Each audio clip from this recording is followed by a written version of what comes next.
Whenever you increase the size of the tires on your project, you need to consider changing the gears inside the axle.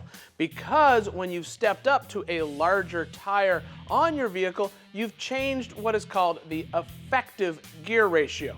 A larger tire on your vehicle than it left the factory with rotates a different number of times inside 1 mile than the stock tire.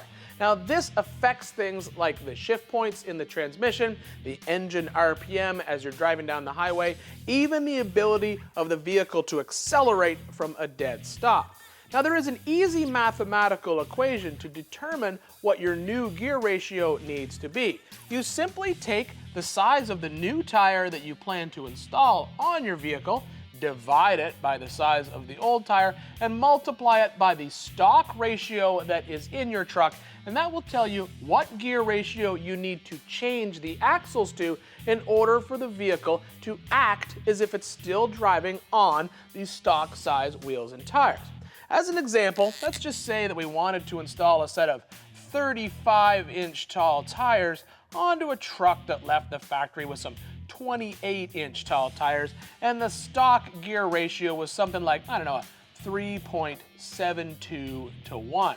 Now you can do that math easily with a calculator, and you will find out that the new required gear ratio is 4.65 to 1.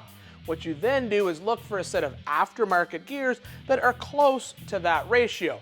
Two popular sizes that are close to the 4.65 is a 456 or possibly a 488. In this case, I would opt for a set of 488s because that would give me just a little bit more power when I tried to accelerate to compensate for the extra mass of our wheels and tires, and it's close enough to that 465 number that the rest of the drivetrain will act like we're still rolling on a set of 28s.